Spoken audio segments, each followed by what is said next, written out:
Hey everyone, my name is Paul. I'm one of the teaching pastors here at Epic. I want to ask you a question. Is there a ride that you cannot ride at an amusement park? Do you know what I mean? If you go to like Six Flags or if you go to Dorney Park or something like that, is there a ride that you can't ride when you go there? Some of you are like, that's all of them. That is all of them. Maybe you reached a certain age where you stopped being able to ride the roller coasters you were able to ride before, which I didn't think was a thing.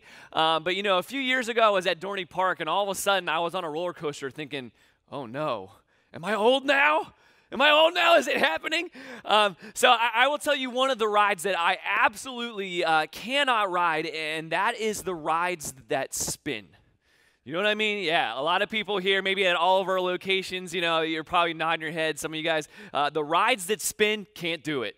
Cannot do it. And I always want to give those spinny rides another chance. You know what I'm saying? I never want to close the door on it. I'm like, all right, you know what? Maybe this time it won't be so bad. Maybe this time it won't be so bad. But then I get on the ride, and about halfway through, I'm like, no, this is bad. This is bad. This is bad. This is such a horrible idea. So, I reached a point where, one too many times, I have been strapped in. I get strapped in, you get locked in, you get trapped, and you're just spinning, and you're just asking yourself, why did I do this again? And I am at that point where, you know what, I am done with that, all right? I am done with getting on these rides that make me sick. And so I want to talk to us today about something where, it's something that I have noticed, and probably you have noticed too, more and more and more and more recently, that something that's been taking us for a ride and kind of turning us upside down and even making us a little sick or disoriented, a little bit just kind of out of sorts. And that thing is, stay with me, the news. And the news cycle, yeah. And so I got a lot of yeses and head nods, so here's the thing. According to Pew Research, as of 2018, 7 in 10 Americans, 70% of Americans are overwhelmed by, stressed out by, and exhausted by the news and the amount of news that we get and the news cycle. And so the news is everywhere now, right? It's everywhere. So it's not just the newspapers. It's not even just TV anymore. It's on the internet. It is everywhere. It's even on social media. You can't just go look at a picture of your family on social media anymore without the news making its way in there. And so if you're like me, I have noticed more and more and more anger and frustration and exhaustion and stress in myself and in the people around me when it comes to the news. And so today, I want to address this question: what do we do with the news? Well, what do we do with the news? So how do we not lose our minds, right, when it seems like everyone else is losing theirs? How do we not go through our day just angry all the time? Do you want to know what the answer is? Just stop looking at the news. All right, have a good Sunday, everybody. We'll see you later. All right. I don't think that's the answer, but I guess I'm going to do this still. So here's the thing. You could just not look at the news, but I'm actually not here today to tell you to look at the news or not to look at the news or anything like that.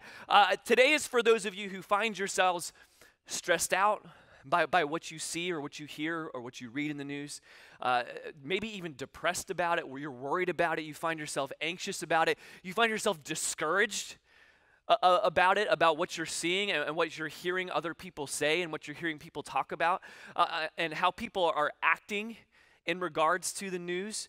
And here's the thing, and what we talk about today, it's not just for the news. This could go for social media, technology, work, anything that's regularly just discouraging you or draining you. And so I want to help you today, again, not just to tell you, look at the news, don't look at the news, here's the news you look at, here's the news you don't look at, regardless of your politics, regardless of any of that stuff. I want to help you engage this issue. If you find yourself drained by this, if you find people around you drained by this, discouraged by this, angered by this, frustrated by this, I want to give you a way to begin to engage this in the best way possible so that we can move forward and actually deal with this and anything else that's a distraction in your life. So I want to address this question, what do we do with the news, by asking you another question, okay? So here's the question. What are you here for? What are you here for? Like, what are you doing here on this spinning orb that we call Earth? Like, what are you doing here? Like, what are you here for? And this is a super important question. Super important question. You owe it to yourself and to everyone around you, I would argue, to dedicate real thought and effort and resources to pursuing this question in your life. Because if you have no idea how to answer this question, or you haven't, maybe you haven't thought about it and so you wouldn't know how to word it. If you have no idea what this answer is, here's what's going to happen. Here's one of the dangers that's going to happen, is you're going to end up spending your life distracted and reacting to everything else. You're going to spend your life just distracted and reacting to everyone else. So here's an example. I teach middle school students. I teach 7th and 8th graders. I love my job. It's amazing. I love my students. I love my students.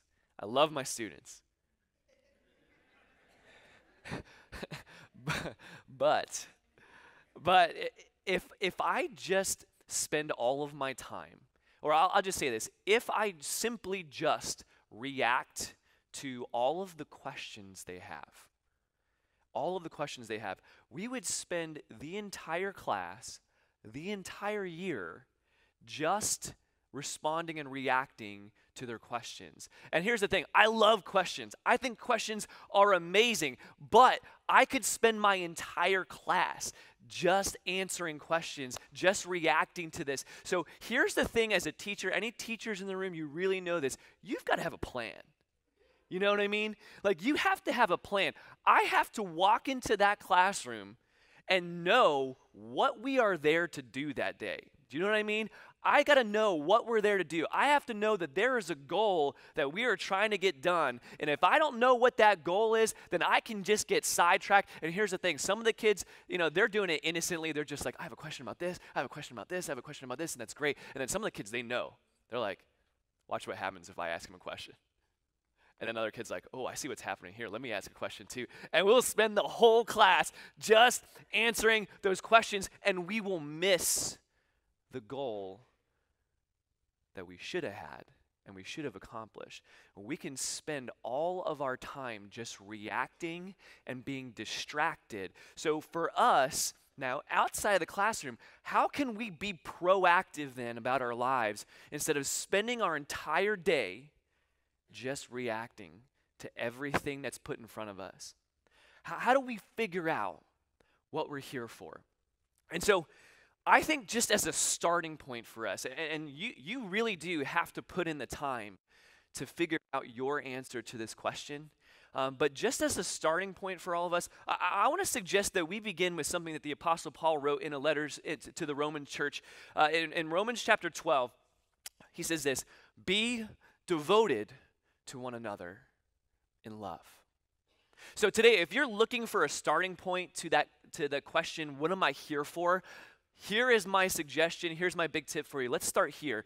Be devoted to one another in love. And this verse here, this one thought, it's not just this isolated thought. It's not like I'm just yanking this out of the Bible. What sounds nice today? And I'm going to pull this out. This same thought is echoed all throughout the New Testament. If you look in scriptures, you're going to hear some version of this.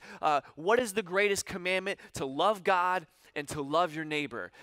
Love one another, right? Love your neighbor as yourself.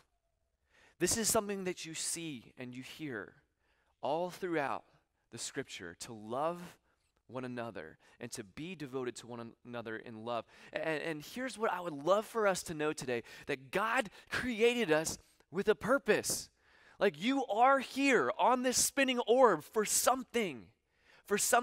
And so knowing your purpose then goes a long way toward not being distracted and not being reactive and reactionary, or allowing something else to take over our lives.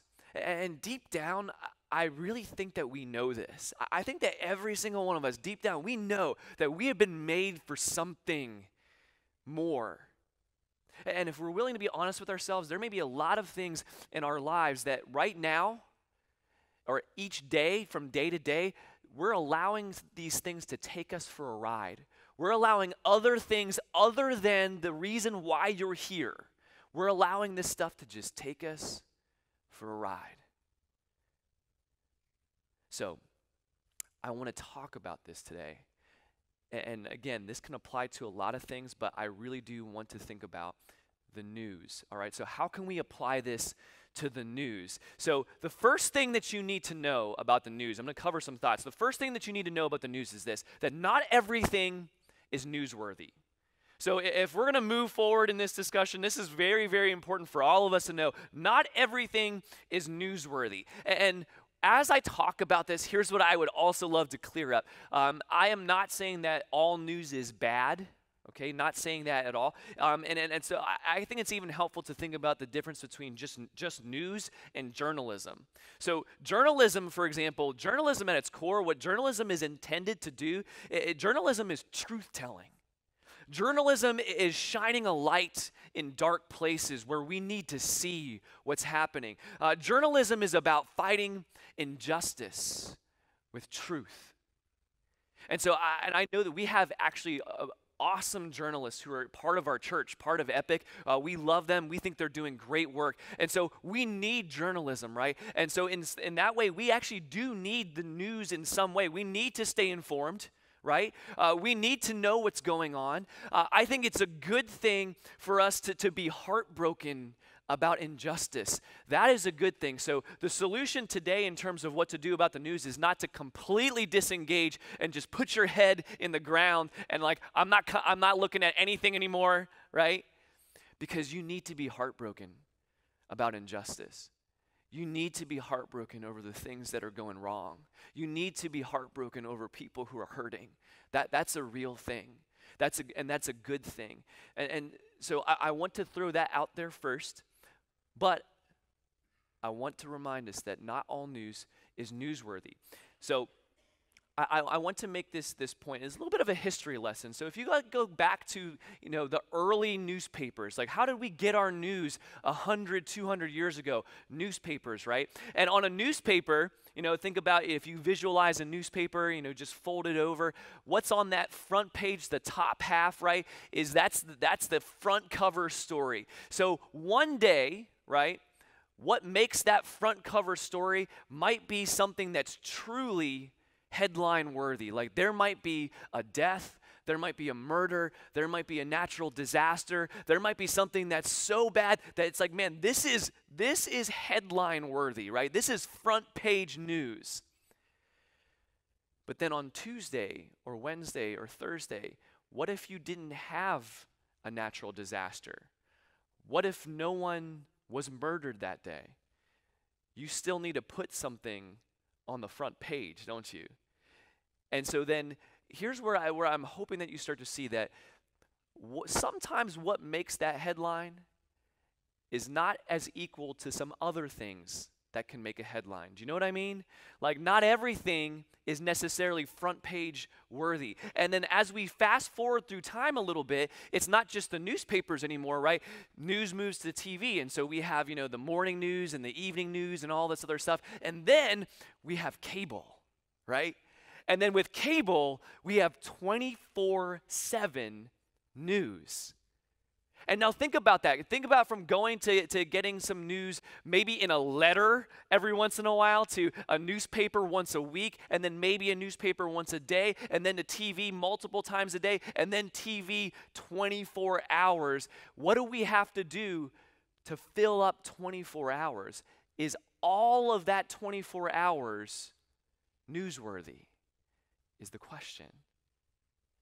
And so we fast forward even to today now, we have the internet. So not only do we have 24/7. Now it's literally everywhere, right? It's not just on a television. It is in your hand at all times. You're getting news right here. You're getting news like in your pocket. You're getting news like on your desk at work. You're getting news the first thing when you wake up, you look at your screen, there's like breaking news on your phone, right? It is during a conversation with someone. Like there's no escaping it now, right?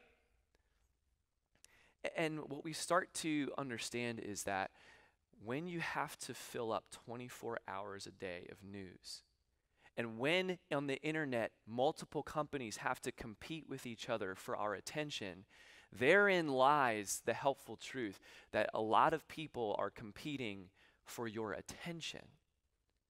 Not necessarily giving you things to make you a better person, not necessarily things to lead you to your true purpose, but now we have a lot of people vying for our attention. And so I want to give you just a few examples of some unnewsworthy news that I've seen even in the last few weeks and the last few months. So for example, just recently there was a story, a news story about a public figure.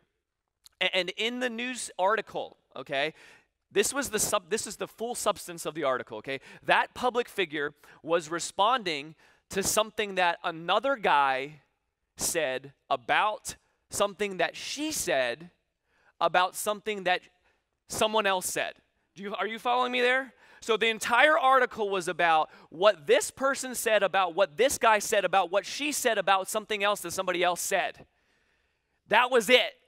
And within the article, there was like 5 tweets, not from like actual journalists or important people, just random people. They're like, look at what Joe is saying about what she said, about what he said, about what she said, about what they said. That's the news, okay? And this was actually last month, or actually 2 months ago in November. Yahoo had a headline about an earthquake in Anchorage. All right, so there was a headline for an article about an earthquake in Anchorage. This is like a natural disaster. Okay, this has some weight to it, right? Right here, there's an article about an earthquake in Anchorage, and then right below it, there is a headline about some older celebrity who had decided to go topless for some reason. Earthquake. Are these things created equal? No, right? And so there's another. And by the way, so we're not only getting we're not only just not getting important news. There's also this stuff like where you're seeing, because of the internet, you're seeing like an article or a story or a video about something that happened in a checkout line at a grocery store in Nowheresville, Idaho. And now you're mad about it, you know what I mean? Like, you're spending like an hour going, can you believe it? Oh my gosh, and you're telling all your friends about it. You're like, I can't believe, the world is crazy, And you just spent like 3 hours of your day on something that happened in Nowheresville, Idaho. And this is no offense to anyone who lives in Idaho. We have people at our church who are from Idaho. I love Idaho. It's beautiful. I love Boise, all right? Very underrated city. You got a chance to make it out there, go there. I don't need to know what happened in a grocery store in Idaho. I think that's fair to say, right? Not all news is newsworthy. And now it's around us all the time, right? Nonstop. On every single device that we own, we are getting news. On every single platform we engage in, we are getting news. And here's the thing I love the most too, is that if you have notifications on your phone, you're getting breaking news delivered. It's literally interrupting you. You can't even get away from it. And then breaking news, right? That's a whole other thing too, because you might get a notification that pops up like, bloop, breaking news.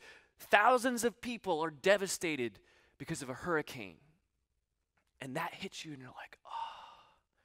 And people from this area, and people whose families are from this area, and there are people who are suffering, and there are people who need help. You know what I mean? And then a minute later, you could get bloop, breaking. Athlete has an injury. And depending on how much you love your sports team, that could be devastating news, right? But is it the same as getting breaking news about a hurricane. And then bloop, you get a breaking news update. Some couple may or may not be ending their marriage. Or here's the details of this couple's prenuptials. Why do I need to know that? Like, why do I need to know how much money was involved in some other couple's prenup? Or you might get bloop.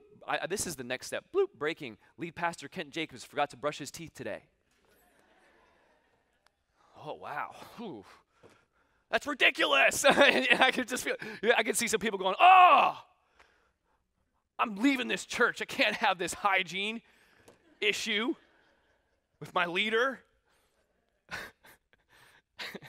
We are interrupted with news, constantly breaking news, and then we react, right? And this is what I really love about how we engage with the news right now. We don't just react to news, which may or may not be even newsworthy to begin with. We don't just react to news. We react to other people's reaction to the news. That's all social media is nowadays, right? I can't even go on Facebook anymore because of this reason, because it's just like, this guy did this thing, someone else posted their thoughts on it. Nobody's read the article, right? Nobody's read the article. Everyone's just like, can you believe this? And someone's like, yeah, I can't believe it. Blah. And then that person's like, oh, right? This is how we engage the world now. It's insane. It is insane. Oh. And I have to say, if this is your life, if you are getting upset about everything that you see in front of you, if you are reacting to everything that pops up on your screen or on the TV or whatever, you are allowing someone else to determine what is important to you and how your energy is spent. Do you get that? You are allowing someone else to determine how you spend your time, what matters to you, what's important to you, and what you spend your energy on. There's this guy named Greg McCown. I'm probably butchering his name, so please forgive me for that, Greg. He wrote this great book called Essentialism. If you're looking for a new book to read this year, Essentialism, fantastic book. And he says this: if you don't prioritize your life, someone else will. If you don't prioritize your life, someone else will.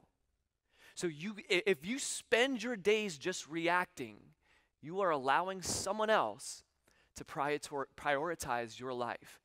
If you spend your days reacting, you are allowing someone else to strap you into that ride and just spin you around all day. But I got to ask you, is that what you were made for? Like, is that what you were made for? Like, is this what we were made to do? To just spend all of our minutes of our day just reacting to everything else? To reacting to something in Nowheresville, Idaho? To reacting to what someone said about what someone else said about what someone else said about what someone else said? Like, were you made to just be angry all day? And here's what I'm learning and what I've figured out and what I'm seeing. That if you ride that news cycle all day, you're probably going to get sick. And if the news cycle is like your North Star, if you wake up with the news and you spend all of your day, you're just bounced around from story to story to story to reaction to reaction to reaction, if that's your North Star, you are going to lose yourself. You are going to lose yourself. Like, if you consume the news cycle, it will consume you. It will consume you. And most importantly, if you're constantly reacting, remember, this is everyone vying for our attention, right? Everyone else vying for our attention. If we're constantly reacting to that, you are allowing someone else to dictate your purpose and your priorities. And as far as I'm concerned, that's unacceptable. It's unacceptable. You're allowing someone else to dictate your purpose and your priorities. So what we need today then, in light of all of that, what we need is something to ground us. Do you know what I mean? Like, we can't just spend our days bouncing from thought, to reaction to reaction to reaction. We actually need something that grounds us. We need something deeper. We need like a deep anchor in our lives. We need some kind of guidance system that's better than what we have going on. And so I want to ask you again, what were you made for? What were you made for? What are you here to do? I believe something better, something deeper, something more powerful, something more meaningful. And again, I come back to that thought of be devoted to one another in love, right? Be devoted to one another in love. I think that at a baseline, all of us, that's really what we were made to do. How that plays out and what that looks like is going to look a little bit different for some of us, but I think that we can start there. And so I actually want to revisit this passage because I said I'm not just yanking it out of some random spot. And here we go. So this is actually Romans chapter 12, verse 10. And what the Apostle Paul here does is he goes through and he's writing out some things to the Roman church. And for the next few verses, it actually kind of lays out almost a step-by-step, hey, if you want to love one another, if you want to be devoted to loving one another, here's what that looks like. So we're going to do that today, and hopefully this can help you. I'm going to try to twist it mostly to how we engage the news, but this would be great for you to ask yourself, just in your day, at work, with your family, with anything, what does this look like for me? Right? What does this look like for me? So one of the things that he says right after this is he says, be devoted to one another in love, and he says, okay, how do we do that? Honor one another above yourselves. So I want to ask you this. Is the way that you engage social media, the internet, the news, are you honoring people above yourself? Like, are you honoring your friends and your family above yourself? Even the people you disagree with, even the people that you're like, I don't know about you. Are we honoring each other above ourselves? Is that what we're doing? Or are we doing something else? He goes on in verse 11, he says this, never be lacking in zeal, but keep your spiritual fervor, serving the Lord. Now, I love this part because what this says is actually, be passionate, right? So yeah, be passionate. This is not about like, oh, well, just like disengage, detach, all that other stuff. No, never be lacking in zeal. Find a passion, be passionate, right? Keep that spiritual fervor, but not for everything else, not for just like what this place is telling you to get mad about and this place is telling you to get mad about, but be passionate about this, about serving God. And what you got to trust is that as we get passionate about this, right, everything else will begin to fall into place for us. So never be lacking in zeal or passion, but direct your passion appropriately. Don't give it to literally everything. And that's the beautiful thing that I think is like, okay, you should get mad when you see someone suffering. Like, you should be mad when you see injustice, but you can't get mad at everything. You cannot get mad at everything. So save your passion and channel it. Save your passion and channel it. In verse 12, he says this, be joyful in hope, patient in affliction, faithful in prayer. So when it comes to the news, when it comes to the internet, when it comes to social media, is your joy gone? Is your joy gone? Is your hope gone? You got to find that again. You got to find that again. You got to find a way to engage this so that you can actually be hopeful, because despair and cynicism is not going to cut it for us. By the way, the things you are truly angry about for a good reason, that problem's not going to be solved through your cynicism. That problem's going to be solved for hope, right? Every single leader who has ever done something significant against injustice, it wasn't because they're like, well, nothing else we can do. Everybody's terrible. I'm out. No, they had just hope, And hope is hard sometimes, right? But we can find joy in that, I promise you. So find hope. Do not turn to cynicism. Continue to hope. Even though everything around you looks like the world is burning down, there is hope, okay? Patient in affliction. Do you know this? Nothing changes as fast as you want it to. Nothing changes as fast as you want it to. And God has called us to be patiently hopeful. And when things don't change overnight, when everything seems like it's bad right now, can we be patient in our affliction, trusting and hoping that God is doing something? And how much do you pray about what you see in the news? I think that's just like a flat out, just really practical thing. Instead of like just reacting, instead of yelling at people, instead of arguing with everybody and all of their opinions, what if you prayed about this? And here's the other beautiful thing about that. And we're going to talk about this in a few weeks actually with prayer. Prayer is about alignment, right? So as you pray about something, you will find yourself aligning to the things that matter. And in that way, you can start to filter out, what do I care about and what do I not care about? Verse 13, share with the Lord's people who are in need. Practice hospitality. I love this tip. This is basically saying words don't matter. Do something. Do something. You can argue all day. You could spend an hour arguing online, or you could spend an hour practicing hospitality and actually meeting someone in love. You know what I mean? Like, what's a better use of our time to actually show people love and generosity? So I love that. Verse 14, bless those who persecute you. Bless and do not curse. I love this one. When it comes to the news and it comes to the internet, it comes to social media, how many of you doing this? Blessing those. Actually wishing and hoping the best for them, right? I think there's a lot of cursing going on. There's a lot of cursing going on. I think that's the absolute easy route to go.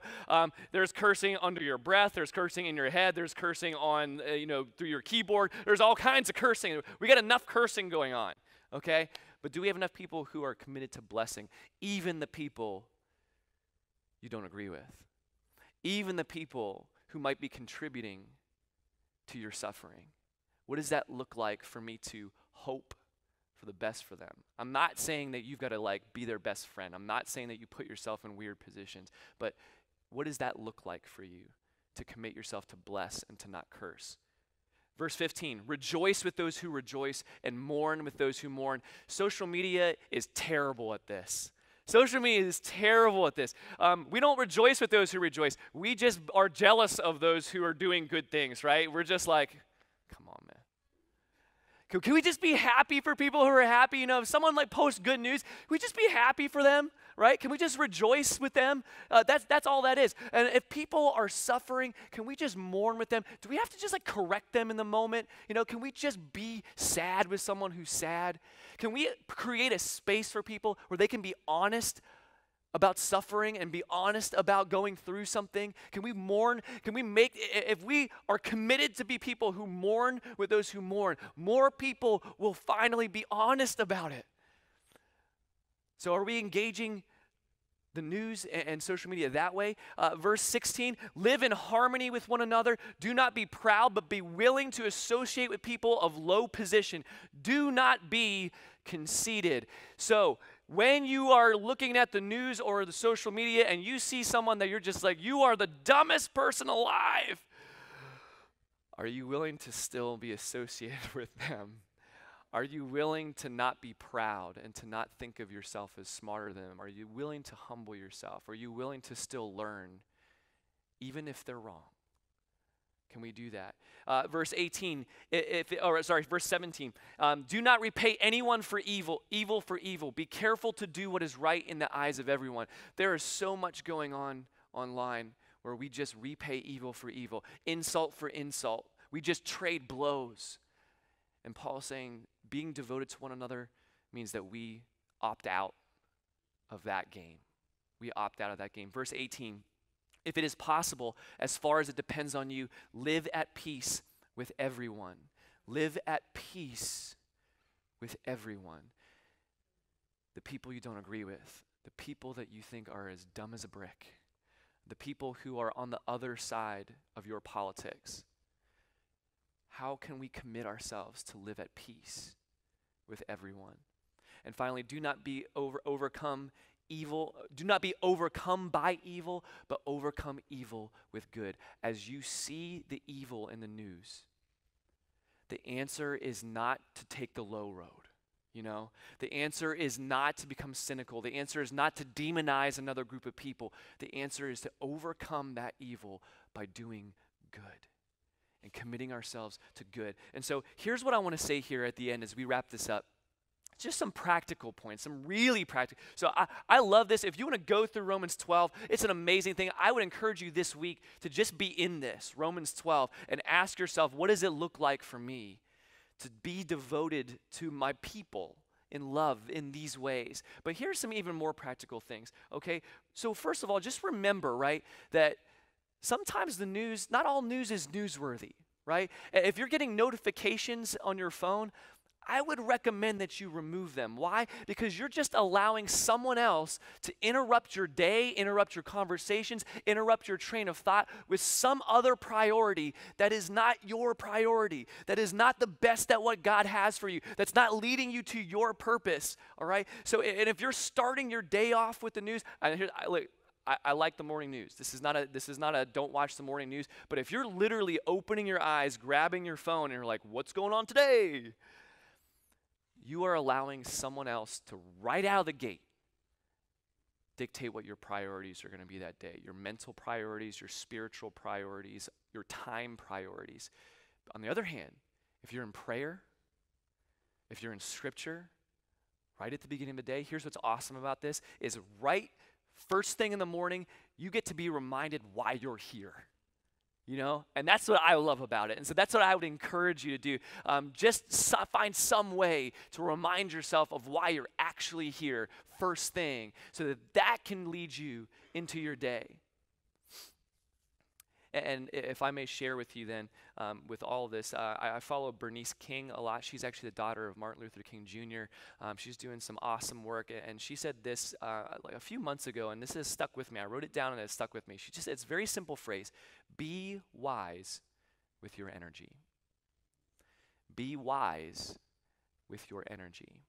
And so as we deal with the internet, and the new world we live in, as we deal with the constant barrage of news, as we deal with the constant barrage of notifications, and it's not just news, by the way, it's so many people vying for our attention and our time and our energy and our hearts. Be wise with your energy. Be wise with your energy, because you're here for something. You're here for something, and you cannot be devoted if you're distracted. You cannot be devoted if you're distracted. You cannot be devoted if you're constantly reacting. And so what I would love for us is to explore, when it comes to the news, when it comes to anything else that has drained you, that is distracting you, that is taking you away from your purpose, is to ask yourself, what am I here for? What am I here for? What am I here for? And I would argue we can all start with being devoted to one another in love. And that is such a better way to spend your time and your energy and your heart, you know? Let's pray.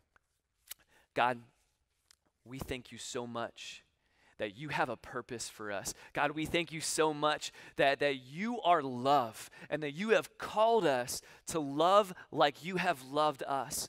God, I pray that for anyone here who is struggling, who's just discouraged, who is losing hope, who is just drained and exhausted, who looks at the world and just asks, why is this happening?